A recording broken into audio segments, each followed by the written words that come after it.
Yes, sir. Yes, sir. Good evening to all of you. This is our ninth webinar on how to attempt OSCE, ENT OSCE stations. So today, our topic is how to attempt epidemiology and biostats OSCE stations. So we have Dr. Animesh Jain, sir. He is a professor in Department of Community Medicine at Kasturba Medical College, Bangalore. Uh, Dr. Jain is FAI MER Fellow, FIMER Fellow of 2008 batch from PSGFRI Coimbatore. He has successfully completed his advanced course in medical education in 2015. He has also completed his PG diploma in bioethics and medical ethics from Yenapoya University, and he is the head of Mangalore unit of UNESCO Chair of Bioethics. He is also a faculty of two FIMER regional institutes, Coimbatore and Manipal. Dr. Jain is a PhD guide as well as an external examiner for PhD program at Yenapoya and Nitta University. He has been awarded the Best Innovative Practice in Teaching and Training of Community Medicine at IAPSM National Conference 2019. He was a part of a particular team that won the Manyata Awards in 2019 at Bangalore for the innovative teddy bear clinic for school children. Apart from several publications, presentations, and guest lecture, he is the founding executive editor of Annals of Community Health. He is editor of Web Med Central and founding associate editor of Manipal Journal of Medical Sciences. He has also authored a book, IAPSM Textbook of Community Medicine, published by JP Brothers. So, without further ado, I would ask Sir, Dr. Animesh Jain, sir, to start the presentation, sir. And thank you so much for coming on our platform, sir. Thank you so much. It's a pleasure, and I'm very honored to address aspirants of DNB and also the DNB aspirants from specifically from ENT. So it's good to be amidst you, and thanks to this current pandemic, certain things which we are able to do, and we are probably utilizing these technological platforms also. So Yes, let's move further. yes, And the plan is like, I'll try to touch upon various miscellaneous topics, as I was saying, and we will try to look at most of the things from the point of view of exams, and I'll also give you some concepts. yes, So there are a few terms which are there, and I think one of the things that you had sent me, one of the two documents you had sent, so this mentioned that incidence prevalence, so I've just touched on that. So basically, to give you just an idea, I'm sure that you've read this somewhere during your undergraduation also. So incidence is number of new events or cases of disease. Now basically it tells us about population of individuals who are at risk of certain things, like it could be a particular disease or it could be any event, any kind of thing. And usually we will talk in terms of a specific time interval. So it could be like, for the particular year, particular week, particular month, whatever. Similarly, prevalence is the proportion of individuals in a population who have the disease at a specific instant. That means it is at one point in time or one period. So that's why we have a concept of point prevalence and period prevalence. Now prevalence is divided as two types. So point means at one particular point in time, whereas period is a little bigger or larger period, and that time whatever point the number of cases, that's period prevalence. Now if you look at from the point of view of your understanding, please remember incidence is anything as new cases, and prevalence comes into effect more when it's longer a duration of a disease, which is a disease which is more chronic kind of a thing, and that time it makes more sense. It can make sense for a disease which has even shorter duration, but it's more important in case of longer or chronic diseases. So incidence in nutshell is new cases, and prevalence is total of old and new cases. Just to give you an example, tuberculosis or leprosy or one of these diseases would be the ideal ones. Why? Because if you see, if I were to talk about tuberculosis, now tuberculosis, once the person is diagnosed, then the the person continues even with treatment to be positive, and even on treatment he will still be a case of tuberculosis till he is completely cured, and that usually will take about 6 months. So if I were to calculate the prevalence for a pulmonary tuberculosis at say a given period, that would be the old as well as the newly diagnosed cases. So obviously there will be people, say if I say from January to June this year, so there might be people in January who were diagnosed last year. There might be people in February also who were diagnosed last year. So all those will be included, and including people who were diagnosed in January, February, March, April. So those people will be forming the prevalence. But when I talk of incidence, it will be only people who are diagnosed for the first time between January to June, the first time, and those will be the cases. So that's the distinction. Now I'll quickly move on to study designs, and I'll keep it very simple and basic just to give you an idea of overall view of this, and you can always ask me later in case you have particular questions. So coming to this, now please remember the study design has to be determined by the research question that we pose. So usually my research question and what I want to study will decide what is the study design I should choose. There might be sometimes options available for me depending on again the feasibility issues, the other things like manpower at hand, my funds and logistics, that also might be able to determine my choice. But usually the research question is the one which dictates. So if I want to like find out a magnitude of a problem, then I would have to go for a cross-sectional study. But if I want to know about a factor and its association, I have a choice between a case control and a cohort study. But if I'm not really sure of any kind of idea of the factor, then as a first step, I would not directly try to attempt a cohort study. Usually, because cohort studies are obviously more intensive, they require longer time. They are, manpower requirement is more, the funds are more. So I might opt for something like analytical basic design, and usually I might go for a case control study because it's one of the most feasible designs, and it's fairly strong also. And when I show you the slide on the evidence pyramid, I will show you where it stands in the level of evidence. Now the choice, as I said, must be based on the best feasible design. Now, for example, what is the clinical profile of patients with TB spine, if I have to say? So for that, I will have to go for a case series. Similarly, if I want to know about the diagnostic role for a particular kind of a diagnostic test in a particular condition, then I would like to go for a study which will find out about that. And then uh, basically, it will also have to look at the sensitivity and specificity of a particular test, and I might want to compare it against a gold standard. Similarly, if I want to see the efficacy, I might want to see it in different ways, and I can also do a trial, and I could see that in one arm of the patients, if I give a particular drug and if I give another or some other standard treatment, so those kind of things. Similarly, case control design is one of the rigorous or strong designs. But please remember, as the name suggests, it starts with the outcome already having been done, or actually outcome has happened. So that means we have people who have a certain disease or outcome already present. It can be even an outcome related to health event. It could be something like, what we are looking at. It could be low birth weight. That's why, so it's not a disease, but it's an outcome. So that's why it's either disease or outcome. So we will have a group which will be defined as cases. At the same time, we need a comparison group. And for that, we go for a control group. Now that control group, please remember, will have almost similar every characteristic except for the disease in question. Just to put it for a better understanding and brief idea, if we have to choose a particular disease, so if I say again, say for example, pulmonary tuberculosis, so I will choose cases which are not having pulmonary tuberculosis.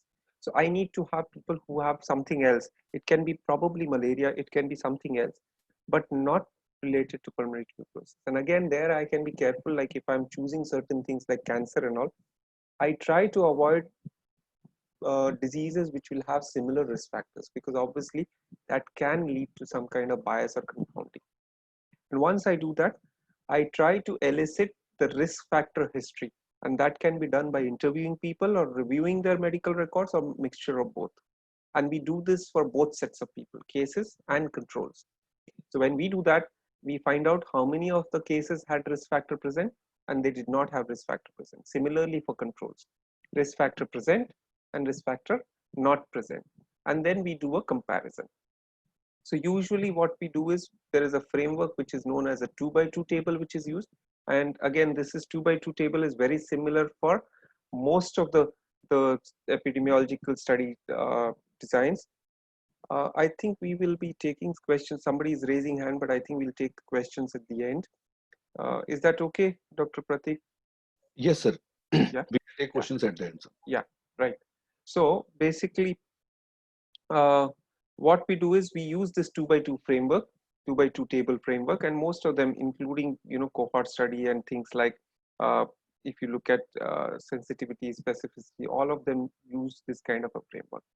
So basically, what we do is just to name them, the cells are named like this. So A, B, C, and D. So we put in the columns the cases and the control, and the exposure and non-exposure is put up in the rows. So we have A, B, and C, and D. Now, if I were to total the number of cases, because these are positive for a particular disease outcome or whatever the health event in question, so that is A plus C. That's the total number. At the same time, if I were to look at the control numbers, that will be B plus D. So if I were to find out the exposure rate among cases, that will be A divided by A plus C. Obviously, you can make out that because that's my exposure. So exposure is A, and only those A number of people among the cases were exposed or gave me a history of exposure. C did not give me a history of exposure, and that's why it becomes A by A plus C in 200. Similarly, if I were to talk about control, so the exposure is only among B. So the exposure rate will be B by B plus D in 200. And that's the basic calculation. Now, based on this, we can calculate something known as odds ratio. Now, odds ratio gives us the strength of association between the exposure and the outcome, that is case. So if we were to find out that strength of association, with that we will be able to make an inference, and that is why we calculate the odds ratio, or in case of cohort study we calculate a relative risk. Now let me also try to give you an explanation or some basic idea about this odds, and please remember this usually actually happens in things like betting or horse racing, and that's where this has come from, the term has come from, the odds ratio. Now if I can give you an example, like for example, if we talk about India and say India and say Pakistan or India or Australia match, and we say what is the odds of India winning the match? So, or we say that we say that chances of India winning is 60%. Let's assume that. So that means there is a 40% chance that India may lose also, right? So if 60% is the chance of winning, there is a 40% chance that India may lose. Now, if I were to find out in terms of odds of India winning, so that would be a ratio between what is the chance of or the probability of India winning divided by the probability of India losing. So that will be 60 by 40. Very simple elementary mathematics. So if I were to use that, that means that gives me 60 by 40, that is 1.5 or 1.5. That means there is a odds of India winning is 1.5 times. Right. So similarly, we follow that kind of a thing and we do it here. And the odds of exposure among cases here will be A by C, because A is exposed and C is not exposed. So A by C. And that is taken sometimes as a capital A. And odds of exposure among controls will be B by D.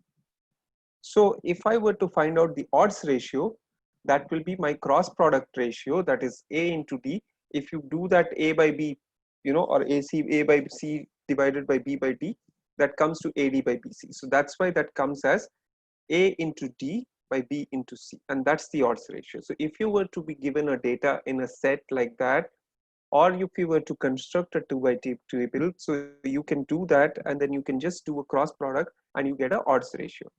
And how do you interpret odds ratio? So if you get odds ratio as 1, that means there is no association between the factor in question and the outcome which has happened.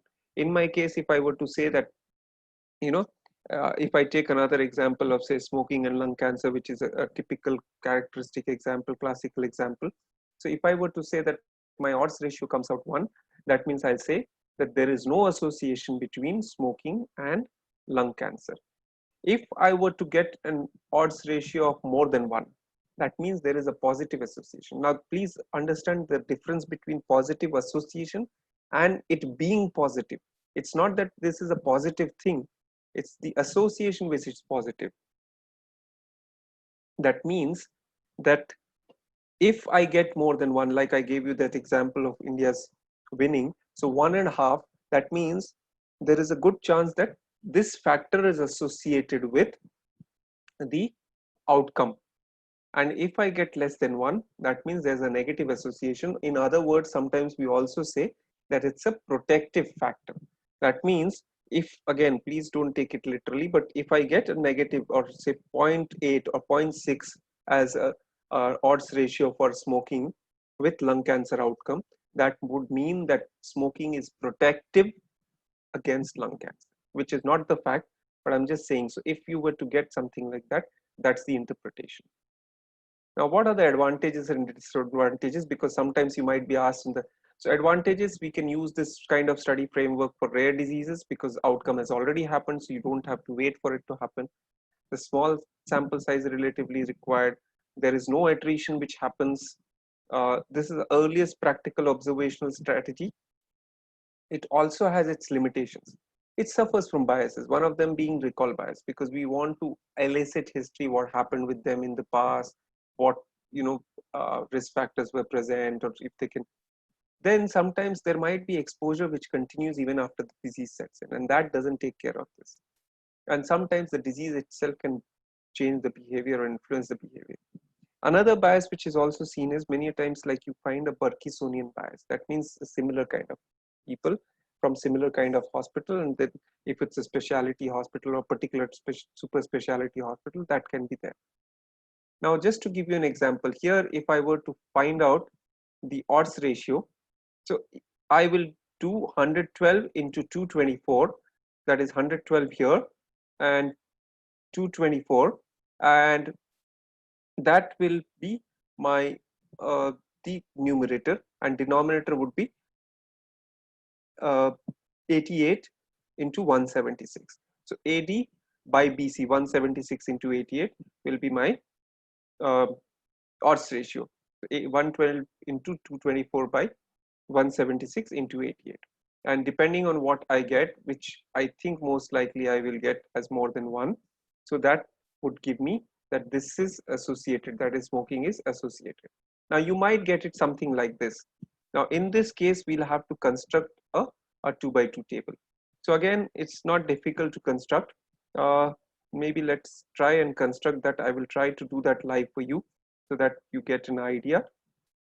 So what I'll do is I'll insert a table and you'll get an idea, because there is a possibility that you may get something like that as well. So if I were to use this framework, so here I will say obviously that oral cancer is my cases and this is my control. And I have tobacco chewing,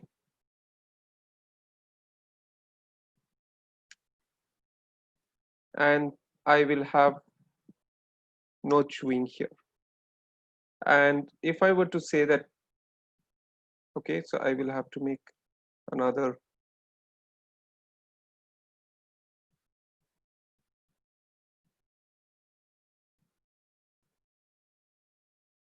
So if I were to say that if I use this data, so I say that 250 cases of oral cancer. So here I have 250 cases of oral cancer. So if I were to use this data, so that means 250 is to go here. That's my total number of, total number of oral cancer cases. And if I were to use 500 controls, so that will go here. Now in this, I have been given information that 175 cases had the chewing, so 175, and 150 controls had this habit, because it's given tobacco chewing was recorded among 175 cases, and obviously from there I can find out 250 minus 175 will give me 75, and here it will be 350. So once I have this data, now I can use this data from this particular table to actually come out with my calculations. So this is how we will be able to, and the same way calculation like I told you in the previous thing, so that continues. I hope this was visible. So going to cohort study now. Now cohort study basically, it basically gives you again an idea about the risk factor and its association with an outcome. But the only issue is here you need to wait for a long time generally. And here the study, as opposed to case control, starts with healthy people. There we started with people who already had the disease and did not have disease. Okay. But now here we are starting with people who are healthy, apparently healthy at least, and they will have one thing present. That means there will be an exposure present or a risk factor present. Now we will need to follow them up over a period of time, and that's why this is usually the classical design is known as a prospective design. So we follow them up to find out whether the disease happens or not, and that will happen in both the groups, that is where they are exposed or not exposed. And once that is done, we have a similar framework where we say disease present or disease not present, and exposure present or not present, and again A, B, C, D, which you had seen in previous. But only difference is here we look in terms of exposure, so the total of exposed and total of non-exposed, and that's where we use a little different framework, and we come out with relative risk.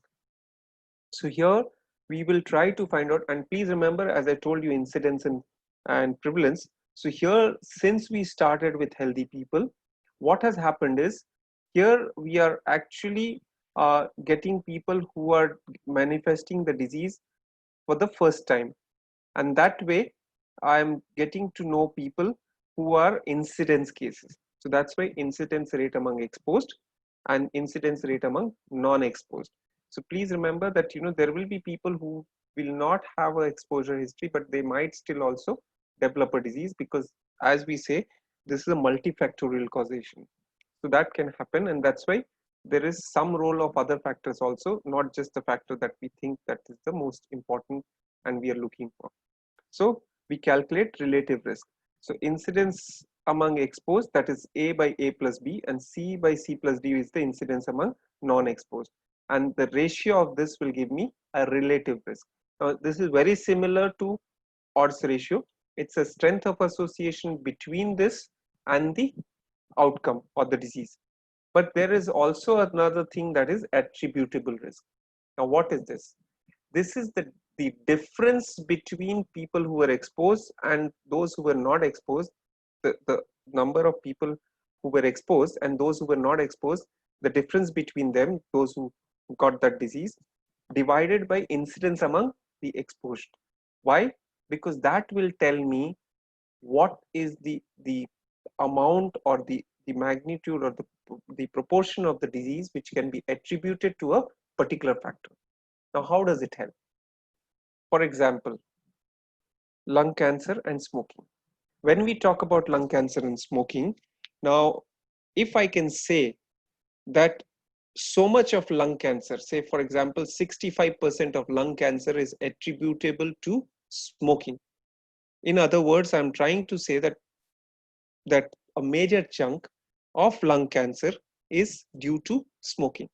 So if I were to look from the angle of prevention or from the control, I can say if I remove smoking, I can bring down lung cancer by almost 60 to 65%. And that's the importance of this. So again, the calculation is done like that, and then the interpretation is very similar. If you get relative risk as 1, that means there is no association between them. Then again, if you get the relative risk as more than 1, that means there is a strong association, a positive association. And if you get a negative or less than 1, that means it's a negative association. So this is what it is. And there is also a population attributable that's generalized for the population. So again, if you look at this, this is same example, but case control thing. I can use this in a different way, and I can talk about that if I followed up, I have not changed the heading, but if I followed up, say for example, starting from people who were smoking and those who were not smoking, and I followed them after say 5 years or 10 years, and I say that they developed CHD or they did not, and this data, and I can use this actually to calculate relative risk. So that could be the thing. Just to quickly give you an idea about the basic trial design, just one slide. So here what we do is we draw a sample using a particular protocol, inclusion criteria, exclusion criteria, and we put them into 2 groups. That is done by randomization. So heart of this trial is randomization. That's why it's called randomized control trial. And you put them in 2 groups. One arm goes for, or one group goes for treatment, the other goes for control or placebo. Usually we don't do placebo now, or a standard treatment and a new treatment.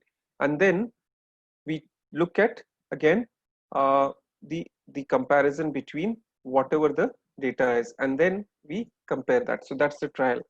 Now just to give you an overview, if I were to look for prevalence, I will go for a cross-section study. If I'm looking for incidence in particular, then I will go for cohort study.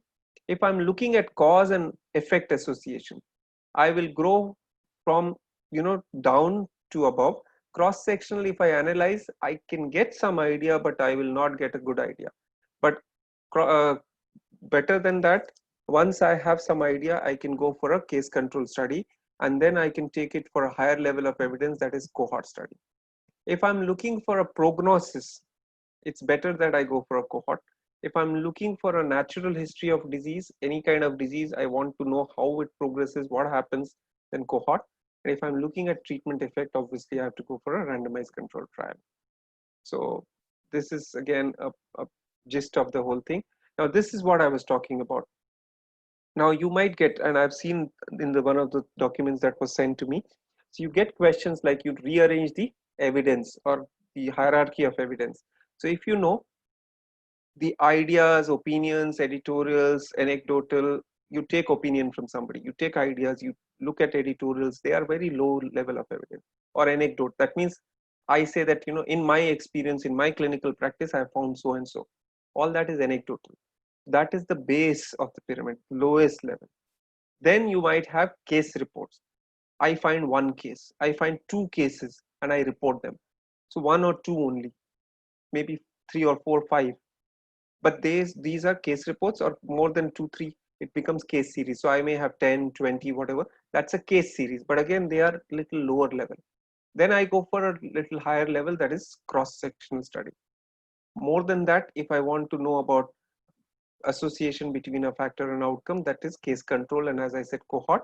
If I really want to know that whether a particular thing works or not, it will be a control, randomized control trial.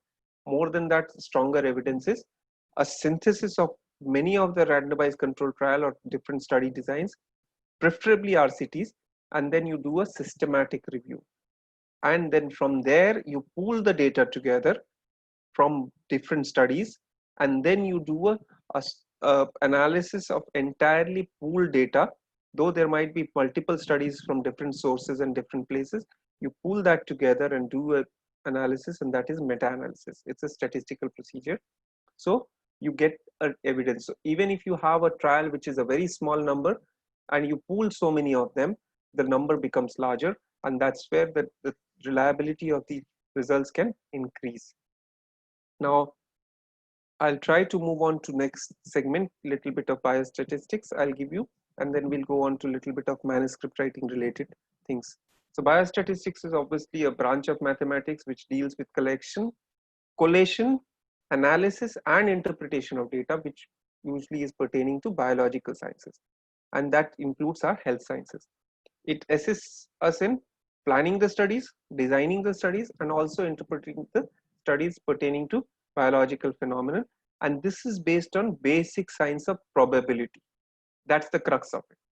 So before I proceed further, just have an idea about what are the types of data. So basically types of data, there are different types. So if you look at, you have quantitative and qualitative. Quantitative, as the name suggests, it's quantity, the numbers. Qualitative is the type or the quality. So quantitative, you have data which is countable. Number of incidences of diabetes per week, number of children per family, number of births, all these numbers, they are all countable. So they are discrete data. But there are certain things which can be measured, like height, weight, blood pressure, any kind of these things. Okay, so that's continuous, because you can have, you know, the data in a series. You can't have weight only as 25 and then 26 or 27. You can have 25.5, you can have 25.6. Similarly, BP can also be like, you know, anything. And height is again measurable, and it's a continuous data. So you have discrete and continuous. When it comes to qualitative, you have unordered or ordered. Now what do I mean by that? Now when I talk about colors, okay, so you don't have any order in them. Or if you talk about the blood group, there's nothing like an order, it's just random. But when I talk of, say, things like, when I talk about agreement, okay, or even I talk about pain, it can be mild pain, moderate pain, severe pain. So there's an order in that. You can't say that, you know, from mild you jump to severe. There's an order. Similarly, you have that agreement and disagreement, or neutrality, or strongly agree and strongly disagree. So those, it varies between that. So there is a ordered, so that is ordinal, whereas unordered will be nominal data. So that's the basic. Now let's move forward. Certain things like mean, median, and mode. Now I'll give you very simple summary of the whole thing. Now mean, as you know, I think I'm sure that everybody is aware. So basically right from school we know this. So mean is nothing but like an arithmetic average. Okay, so what we need to do is all the numbers or all the values or all the frequencies which are given, they are needed to be totaled. So we need to total all that and divide it by the total number of that data. So if I get some data, it has to be just divided by the total number of data, and that numerator will be the sum total of all the values. So that gives me mean. Okay. When it comes to median, now median basically is the middle number. Please remember, median is middle. Okay. So for that to be done, first you need to arrange the data. So arrange it in an order, smallest to largest preferably. So you arrange it from the smallest to the largest in an increasing order. Once you do that, the number in the middle will be the median. Now what happens in case you find that there is there are two numbers which are coming in the middle? So if you find something like that, then you need to divide them by 2. So if you get two numbers in the middle which are coming, what we need to do is, once you arrange that, you have to count. So if it's an odd number, obviously there will be a single middle value. But if you find that there is an even number, you will have, you know, actually two numbers probably, and then you will have to divide by 2. So that's the median. Coming to mode, mode is basically the most frequently appearing value or a number or the data. Now, if you find that something appears more than once and multiple times, the maximum times appearing value will be your mode for that data or data set. Now there could be special cases. If you find that there are 5 different figures and all of them appear multiple times, say 3 times or 4 times, all of them are appearing that many number of times, then you don't have a mode. But there is a possibility that 2 among the 10 numbers are appearing more than once and equal number times. Then you will have more than one mode. These are special cases. Now what is a range? Now when you arrange that data, as I said, or even if you have a given set of data, so find the lowest value and the highest value. And the difference between highest and lowest value gives you the range. Okay, so So that's the range. Like I have given you an example here. So highest minus lowest gives you the range. Okay, here it's 16 minus 13. And if I were to like look at this data, so I have 13 appearing twice, 14 appearing thrice, 15 appearing 4 times. So obviously my mode will be 15. And if I were to look at this 1, 2, 3, 4, 5, 6, 7, 8, 9, 10, 11, 12. So I have 12 values. Now I will have 1, 2, 3, 4, 5, 6. So basically this will be my middle values. Now I have to count from both sides, and once, so then since I can't have a typical median, I will have to go by division by 2. And of course, the mean will be addition of all the total numbers there, 13, 13 plus 14, 14, 14 plus 15, 15, 15, 15, 16, 16, 16, and divided by 12. Now let me go to a little bit of biostatistics. Please remember it has two aspects, descriptive and inferential statistics. Now what do I mean? When we take a sample from a population, we take a particular sample assuming that it's representative. That means it will give me similar kind of characteristics and everything that a population is having.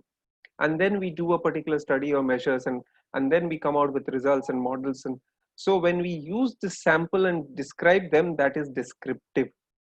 But once the description is done and we do analysis and all that, and we come out with results, and we apply that result to go back to apply them to derive certain say certain kind of inferences about, or certain kind of, say if I say that this is the result of the study and this could mean that implications on the population, that is inferential statistics. So I can just try to give you a simpler this thing explanation.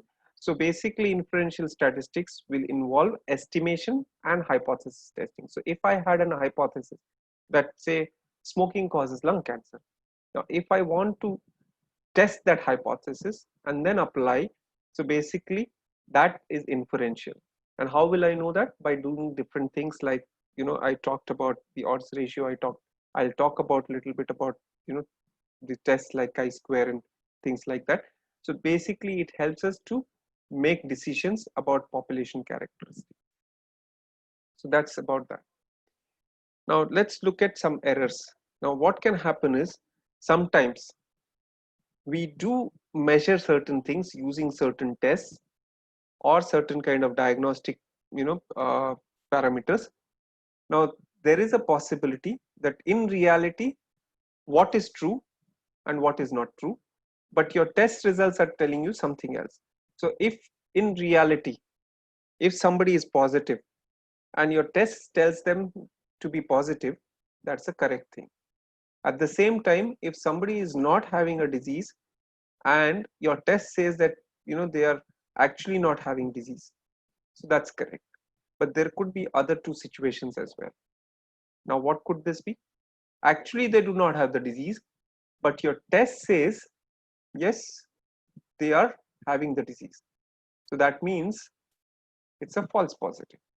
At the same time, it could also be the thing that they have the disease, but your test says no, they do not have the disease. So that means it's a false negative. So this, in other words, is known as type 1 error, which is a false positive, because the reality is they are not really positive, but your test says they are positive. So they are false positive. At the same time, when actually the reality is they are positive, but your test is identifying them not as positive, that means it's a false negative, because the test says negative. So that's a false negative. And that's a type 2 or a beta error. Type 1 is otherwise known as alpha error. Let's look at one of the examples again to try and understand this and simplify it. So basically, if you look at, so here, if you look at this, the beta error, that example, smoking doesn't cause cancer. Now basically if you infer that, that's not really true. So you are trying to say that actually smoking is not causing lung cancer. At the same time, somebody is actually trying to say that I saw a unicorn. So there is something, a difference, when in reality there was nothing. So again, that's a alpha error. So what would be the issues here? Then basically you will get false positives and false negatives. I've already talked about, and that could raise a false alarm. False positives will raise false alarm, whereas this would give a false sense of security or sense of relief. So that's not correct. And if you know, even in the current situations, we've had this issue when some testing kits were not really up to the mark. So usually hypothesis testing, confidence intervals, all these places we will find this. Okay. And uh, the application of this is that alpha error will indicate a disease in healthy person, whereas in case of beta error, it will fail to find a disease that exists actually, and you will give a false sense of security.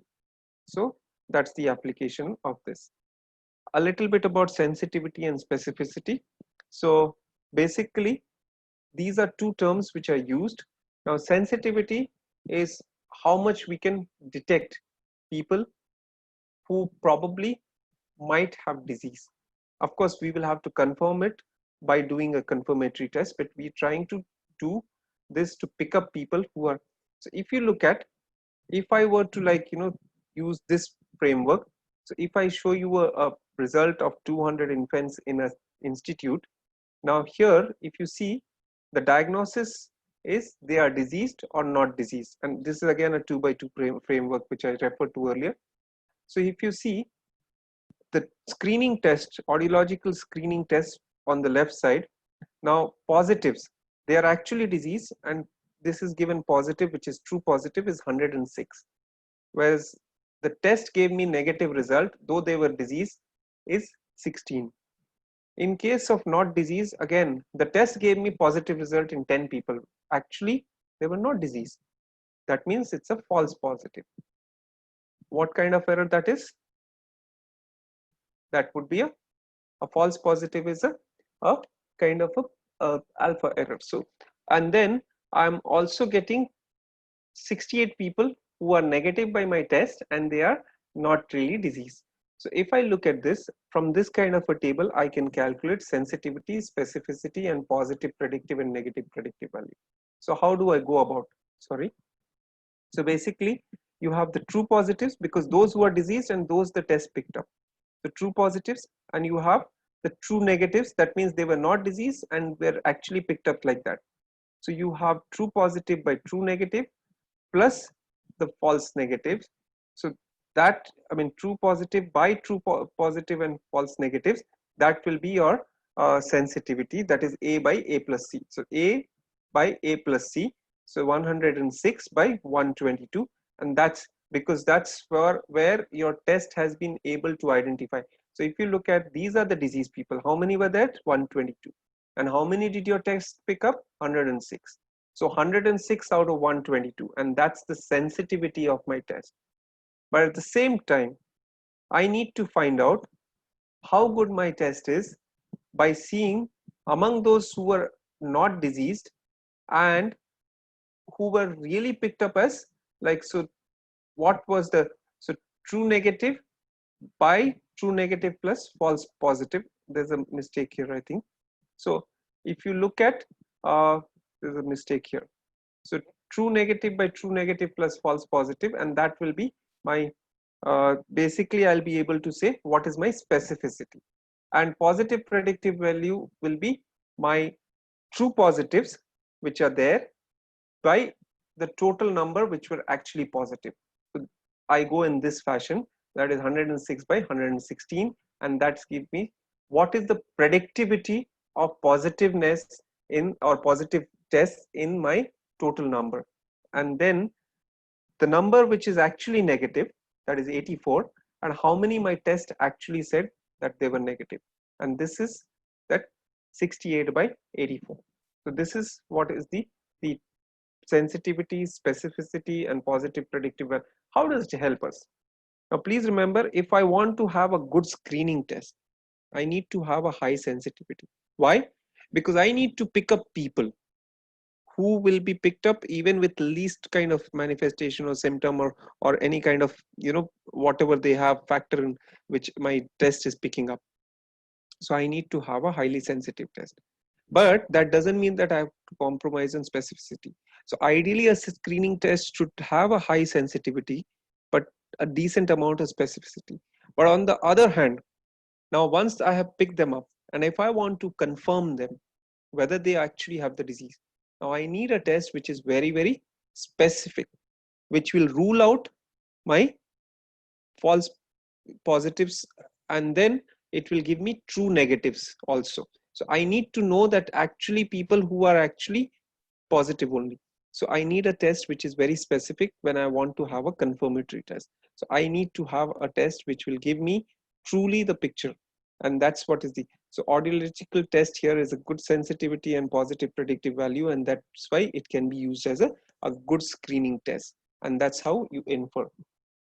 Now just a word about the tests of significance. I'll not go into the calculations of this, and especially nowadays we don't really manually expect people to calculate, as I understand. I'm not sure of if you still do, but there are packages available, but at least if you know the basics. So qualitative data, you will usually have a standard error of difference between two proportions or chi-square test, which is used. For quantitative, we will usually use the t-test. It can be unpaired or paired. Now usually t-test is used, paired t-test is used when you're doing, say, a pre and a post test, or you did an intervention or you did something and then you want to see what is the improvement. So it's the same set of subjects or same set of people. You did a pre-evaluation, you did some intervention or you did some procedure, and post that, what is the improvement. So you will calculate the value pre, you can calculate the post, and a series of patients, you enter that data, you take the average, and then you do a comparison. So that's a paired t-test. Whereas you might have an unpaired t-test, that's not between the same individual. It will be two different sets of individuals, two different groups. That's an unpaired or independent student t-test. And then you also have a variance. When you have three or more groups, you want to see the variance between the three groups. Say, if suppose you have one group, you have one control, and you have another group which, a little more modification of a procedure, or the doses of the drug is varied. So in that case, you want to see the variation, and that will be ANOVA, or analysis of variance. Now I'll move on to some other aspect. One slide on objectives, just in case. So usually, please remember, the characteristics of an objective should be SMART. That is, it should be specific, it should be measurable, it should be attainable or action oriented, it should be relevant, and it should be time bound. So if I am talking of any objective related to any particular study or anything, these are the characteristics which should be there. Now again, if you were to look at the one of the questions which has come earlier is that what are the different sections for a article. So you have a title, you have an abstract, which is also a summary, then you have introduction, methodology, results, and discussion. Now with this thing, I would also give you an idea about what is the structure. So basically, original article should follow this IMRD or IMRAD. So IMRAD, that's basically IMRAD format. That is introduction, methodology, results, and discussion. And that's the structure of an original research article. Then obviously you have other things. So that is references and appendices, which are also there. So that's the IMRAD structure. Now introduction usually will answer the question, why the study and what is the importance of the study. Methodology will tell you about when, where, how, and how much was, it was there. Results will answer what was found. Okay. And in your discussion, okay, all this is found. So what? How does it matter? So these are the things, broadly speaking, about the IMRAD. Now, a little bit about reference. Again, you get questions on different types and all, and the basically to rearrange these citations. So I'll just take a few minutes to explain you this. So please remember, referencing is important because it is an acknowledgement of the source, that you're using somebody's, work, or you're taking some inputs from there or ideas from there. It's also important in the context of plagiarism. So basically, what we are trying to do is, basically we are trying to give credit to people who deserve that credit. So we are trying to uh, cite the work. Now there are two parts for referencing. One is citation, the other is the reference list. So when we do this referencing, one is in the text itself, we will mention somewhere in different ways depending on the style used, what or from where have you taken it, and the reference list will be at the end, or usually sometimes, even at the footnote of the same page in the some of the styles, you will be mentioning that. So going forward, there are different styles. You have APA, MLA, Chicago style. There are subtle variations. I don't think you need to go too much into details of that, but please remember there are subtle variations there. So like for example, Harvard style will, when you write in the text, you will mention the author, surname, and then year. So like here Dickens 1861, or say Jan 2008, something like that.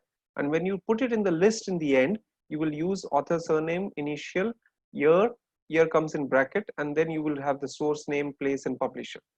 So this is basically the overview of Howard style. Fairly used style, but the commonly used style is this, that is the Vancouver style, the most commonly used, where we use a superscript in the text with a number. Okay, now it need not be always in a bracket, or it can be in some other, this is square bracket, sometimes it may be the normal brackets, or it could be even without the bracket, but it will be always superscripted generally. Okay, or it can be sometimes like what it is here, even sometimes in line, but it will be uh, numbered.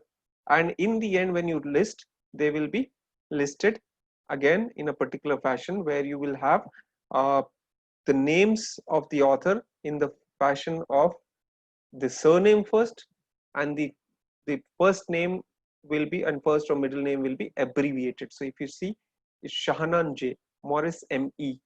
Okay, so Morris is the surname. So that's what is done, and then you have the article, or the particular work, and then you have the abbreviated form of the journal, and then you have the year. So I'll just show you that again. Okay, so basically, again, I think you get questions about internet reference and journal reference and things like that. So I've just given you some example of that.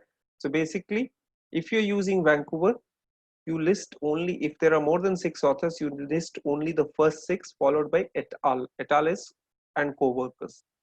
You will use only the first 6 names in case there are more than 6. If it's 6, you use all 6.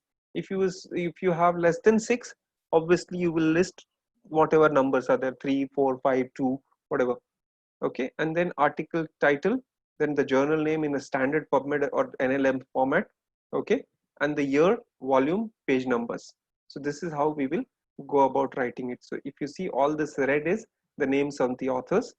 Green part, light green part, is the idiopathic simultaneous interceptions in a neonate, is the article title.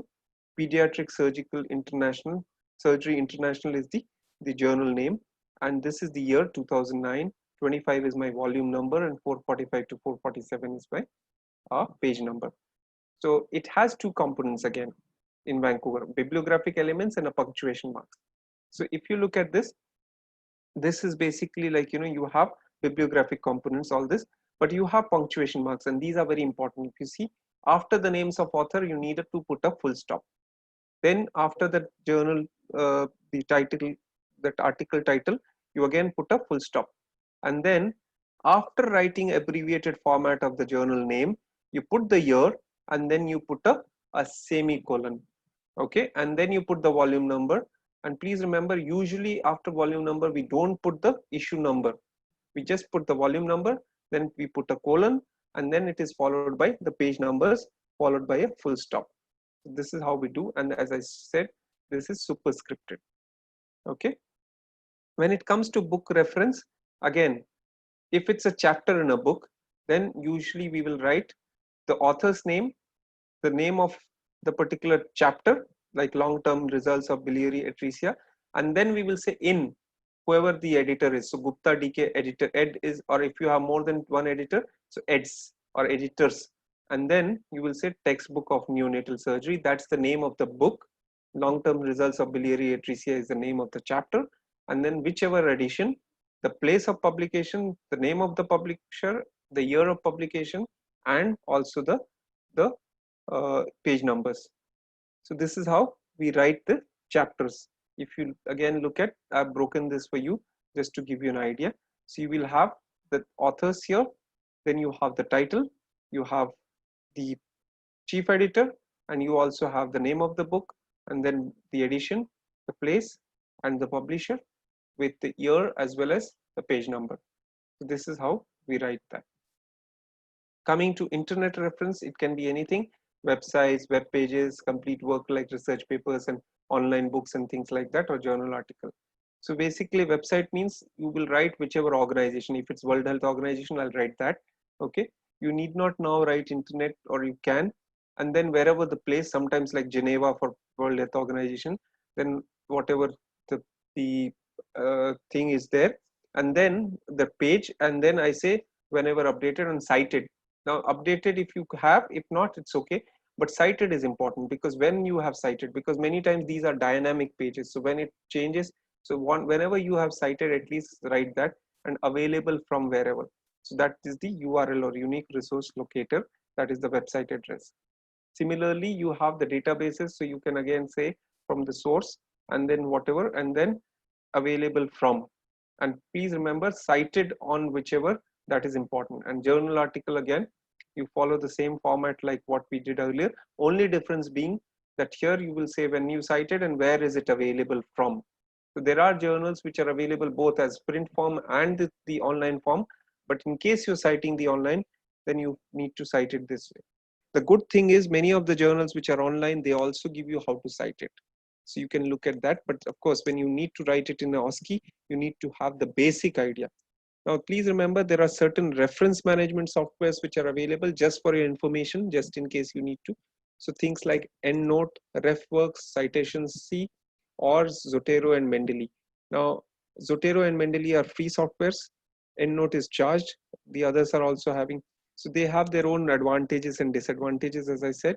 But one of the most commonly used one is Mendeley, and even Zotero to an extent. There are people in the US and all who use EndNote quite an extent, because they use this, and that they have sometimes institutional subscriptions and things like that.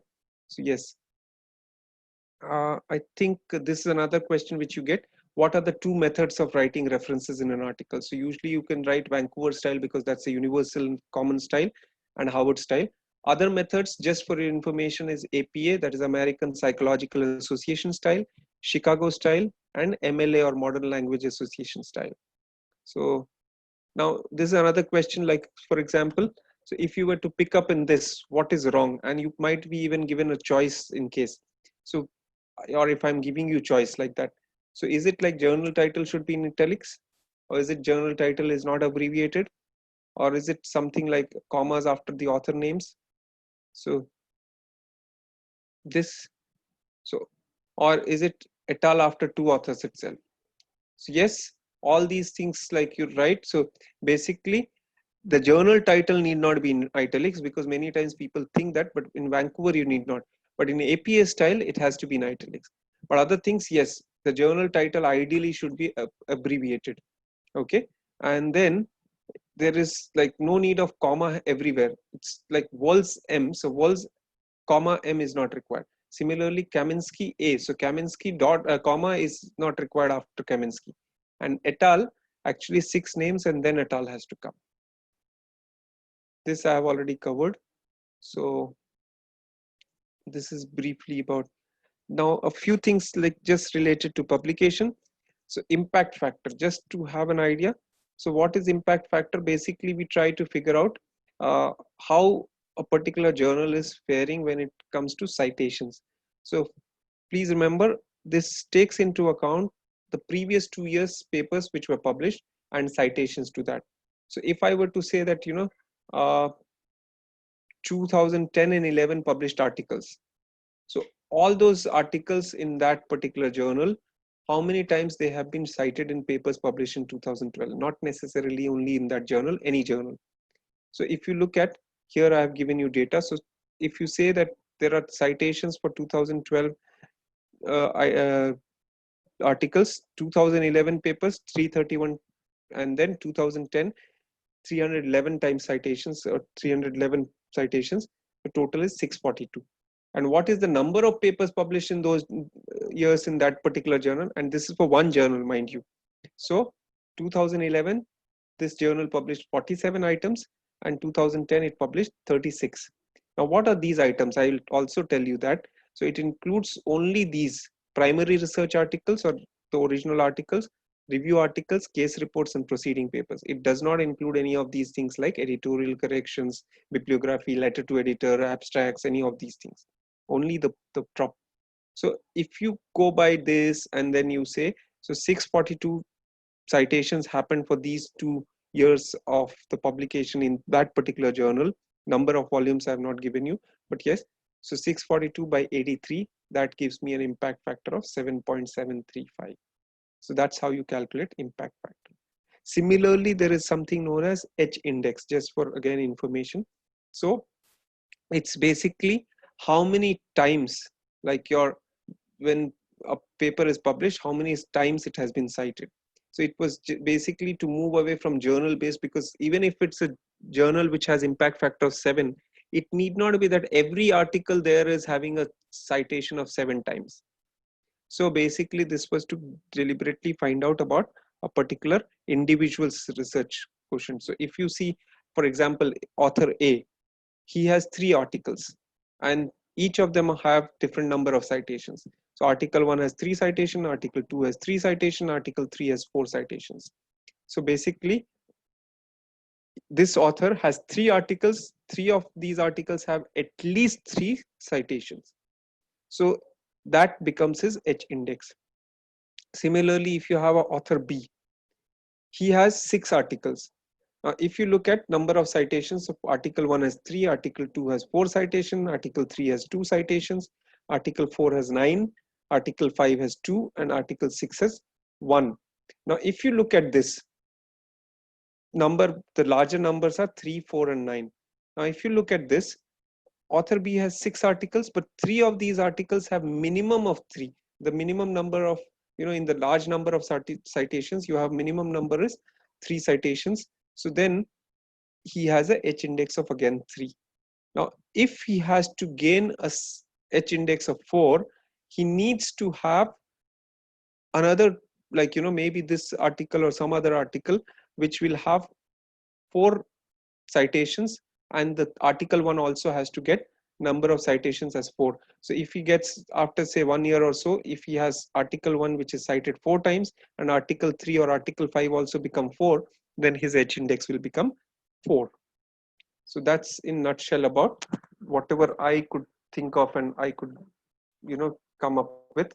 I'll stop here and I'll try to answer some of the things to the best of my ability. Yes, sir. Sir, it was an excellent presentation, sir. Oh, thank you. I should be very truly, sir. I have not understood that H index. Okay. So today only I understood what is H Oh, index. okay. You understood. I thought you want me to repeat. Okay. No, I've sir. tried to keep it very simple and basic. Yes, sir, because yes, sir. The idea is that you should get the concept. Obviously, yes, sir. once you get the concept, you can apply it. Yes, sir. So, sir, there are few questions. I think please. they can unmute yourself. They can themselves and they can talk. They can ask questions directly. Yes. The Dr. Neelam wants to ask something. Okay. Yes, sir. Good evening, sir. Good evening. Sir, there was one question. A data was given, and in that they had asked to calculate prevalence. And in that data, they had provided a few cases are positive by a gold standard test, and a few cases were positive by a newer test. And in the answer sheet, we had the answers available for that question. They had calculated prevalence only with the gold standard positive cases. So we should not consider the newer test positive cases for that. Right. Okay. So I was expecting that to be the case, though I don't know this question. But the other thing is, do you have the exact question, or is it by memory, or is it the exact question? No, exact question. I'll tell you, sir. Yeah, I have if the you could. exact Yeah, question. yeah, please. Uh,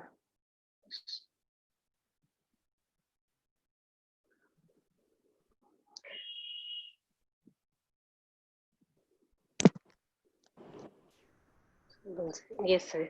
100 people are tested for a new test invented for allergic rhinitis. Okay. As per the available gold standard, 15 people have allergic rhinitis. Of these 15 patients, Mm-hmm. 10 patients tested for the newer test modality. Okay. Of the 85 people who did not have allergic rhinitis, 40 tested positive by the newer test modality and rest tested negative with the new test. Okay. So the question is, what is the prevalence of the disease? Okay. So why this is like that is basically, if you look at now, gold standard is the one which is obviously giving you the correct diagnosis, Yes, right? sir. It's true. Whereas the newer test, we are still not sure. Now Okay, that's sir. the reason why they have used that.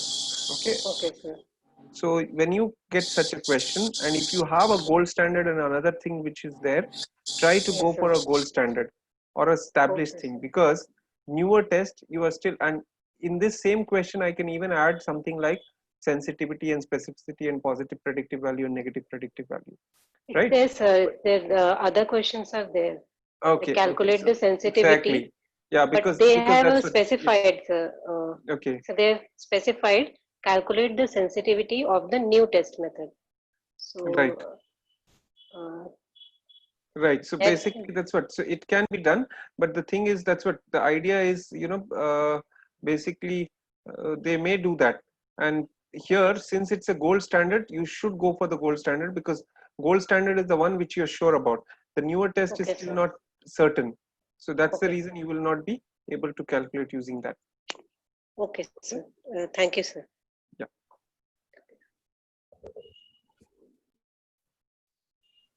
Dr. Chandrika wants to ask something. Yes, please. Dr. Chandrika. And Dr. Bhanumati is also asking. She's Okay. also asking some question.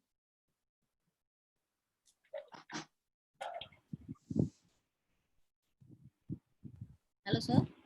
Yes, please. So the levels of evidence they are asking about level 1A, 1B, 2A, 2B. Okay.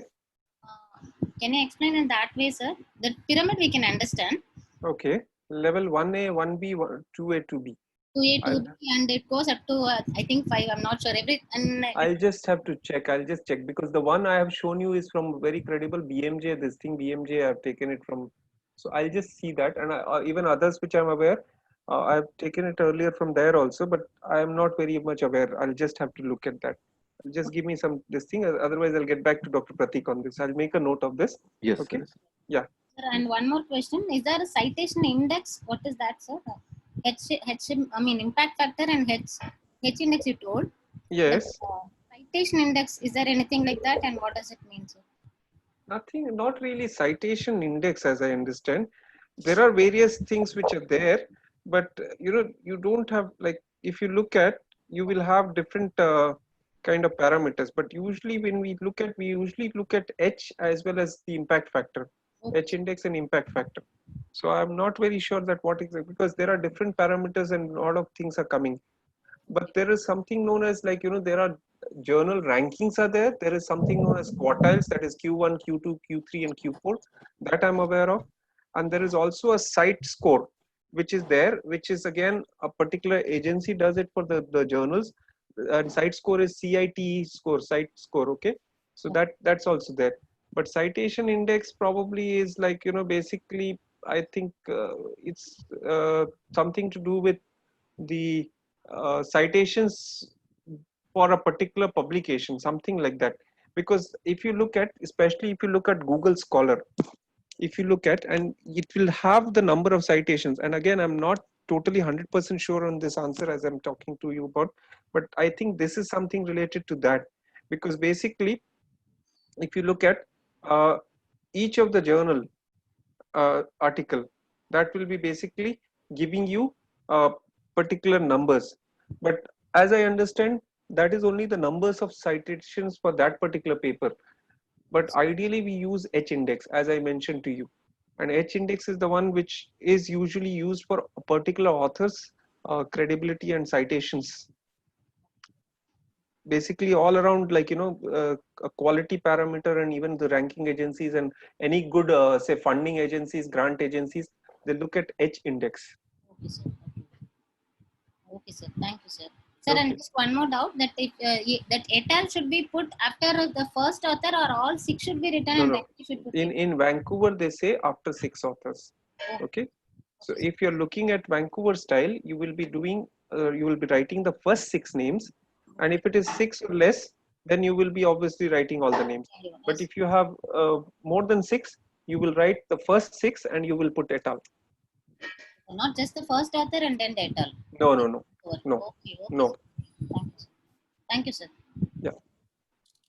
Sir, there is one question. There are so many clinical trials for coronavirus vaccine, sir.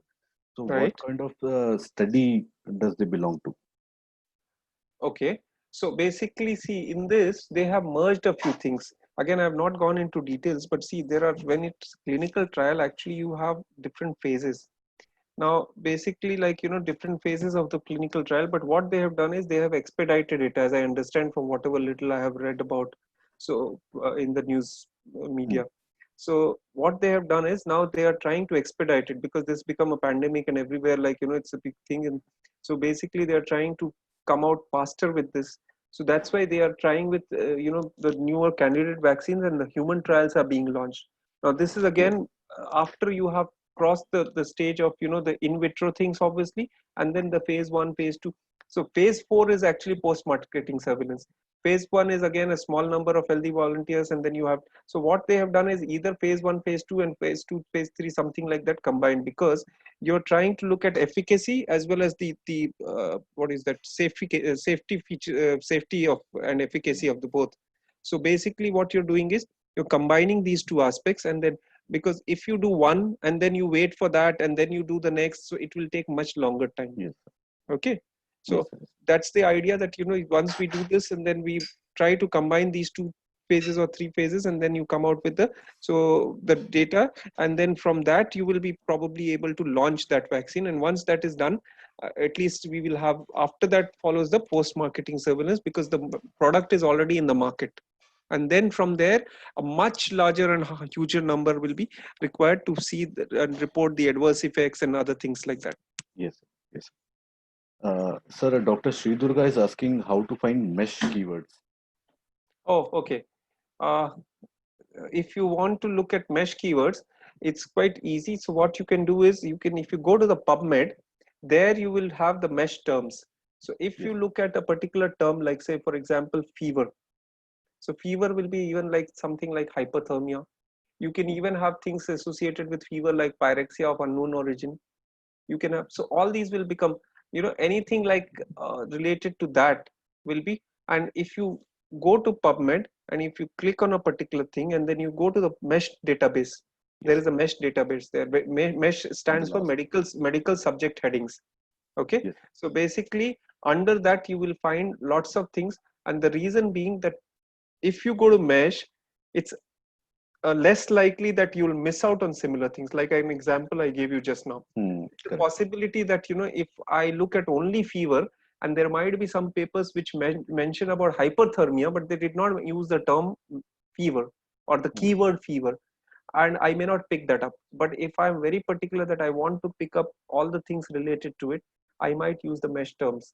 And it also sometimes helps me to narrow down. Now I know that fever is a broad term, and I'm looking only at, say, hypothermia, or say I'm only looking at PUO. So I will take only PUO, and anything that is like related to PUO will be picked up. Yes. Got that? So so mesh is like basically helping us with that. Yes, sir. So I don't think there are any other questions, sir. Okay. I think, sir, we can call it a day. Right? Thank you so much, sir, for Thank you. coming on Thank you. our platform, sir. It's a Uh, pleasure. Yes, sir, and Uh, thank you all the members. Yes, sir. Yes, sure. Okay. Yes, sir. Yes, sir. Thank you So, so much. thank you so much, sir. A happy Doctor's Day to all of you. To Uh, all the participants, yes. Yes, sir. And stay safe. Stay It's safe. very Yes, sir. important, especially with the current again, the surge. Yes, Please sir. Yes, stay sir. safe.